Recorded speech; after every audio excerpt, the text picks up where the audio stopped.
What a unique game in so many ways that this game is. One, the fact that it's at Charlotte. I mean, Jerry Richardson Stadium holds 15,000. They have brought in extra seating for this game. I believe the capacity is between like 18 and 20. I need to confirm that, Adam, but I think that's the general space that we're talking about here. So it's going to be a more intimate setting than most college football games. It's in Charlotte, but I would think there's going to be a lot of Tar Heel fans there. The fact that you have Bill Belichick coaching his second game at Carolina in this scenario is unique. You also have two teams that I think probably feel the same way going into this game. Now we're talking different things here, but I think they had similar experiences. They both have first-year head coaches. Tim Albin, I think, is a really good head coach. At least his track record said so. He won 10 games each of the last 3 years at Ohio, won the MAC, which is a good conference. First-year coach, a lot of new players. Their first game against Appalachian kind of played out similar to the Tar Heels. Charlotte scored first and played well for the first quarter or so, and it was a close game. And then all of a sudden, some things started not going the way they wanted, and it kind of snowballed on them, which is, I think, what happened to Carolina. And so you have two teams with a first-year head coach, with a lot of new guys who are still learning about themselves, I think, as a team, who feel like they didn't play very well or close to their capability in the first week. And so how do they each respond? Will be a storyline for both sides in this game. There are an unusually high amount of former Tar Heels on one team with this matchup with Charlotte. Most notably, of course, is Connor Harrell, the starting quarterback for Charlotte.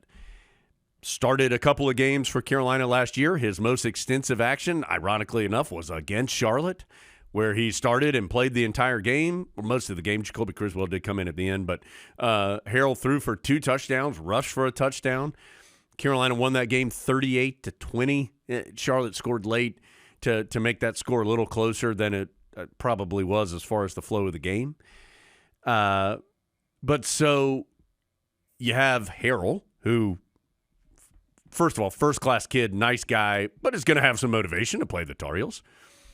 Jaquarius Conley is one of their better defensive players. He started 2 years in the secondary for Carolina. Their starting kicker is Liam Boyd. He was the kickoff specialist for the Tar Heels. There are 2 or 3 other players. Curtis Simpson's a defensive lineman. Former Tar Heel, didn't play much while he was here. But there are a couple guys who have transferred to Charlotte. So plenty of players who are intimately familiar with Carolina football. And, of course, you're going to have some guys from the state of North Carolina who maybe Carolina didn't offer or something happened and they've ended up at Charlotte. Whatever it is, you're always going to have that. So you have some motivation there. I can't imagine the Tar Heels are going to be in Charlotte in this scenario very often. Certainly the Heels play in Charlotte a fair amount, but in a true road game in Jerry Richardson Stadium, not sure how many times that's going to happen, at least in the near future. So a unique scenario there. And so there's going to be a lot of emotion and energy in a different way than on Monday in Chapel Hill, but there's going to be energy and emotion in this game. And so whichever team is able to manage some of that, I think obviously is going to have a benefit. Adam, this isn't some breaking statement. I just want to see how are the Tar Heels better? That's what I want to see. Do they play better? Do you start to get a better feel for what their identity is? Because I'm not sure we know right now. And, it's just one game. But I'm not sure we really know what Carolina is right now. We know more than we did before the first game, but I don't think we know for sure. Carolina's defensive numbers were not good in the first game. It got a little out of hand late. But more yards and points than I think anybody anticipated Carolina giving up. So is that better? All of these things, again, more data points, more information. We'll learn all of this on Saturday. Some of those defensive issues are giving up 14 points on offense. You're very rarely going to win when that happens. Just speaking, but obviously the defense needs to improve. We all understand that. speaking to the energy, I've seen a couple things Charlotte's put out where they're calling this the biggest home game they've ever played. We've been there for a baseball game at Charlotte, and I think if you're not from Charlotte or didn't attend Charlotte, I think you may underrate how strongly Charlotte folks feel about Carolina. Like Charlotte 49er folks, not folks who live in Charlotte. They really want to beat the Tar Heels.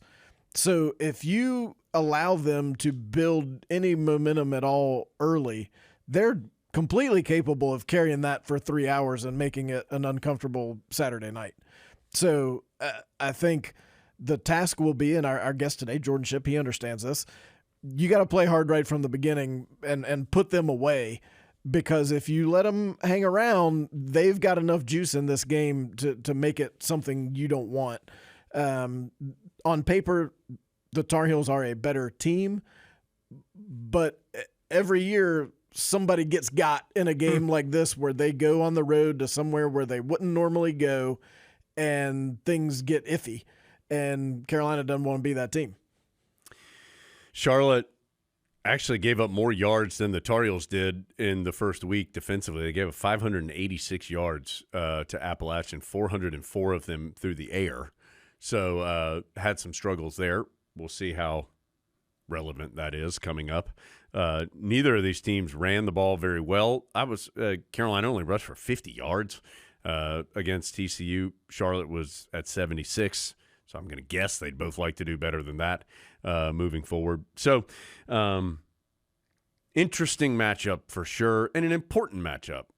Every game is important. You only play 12 of them. But I think with less eyes on Carolina this week, I think this is actually sneakily a pretty important performance. See how they do.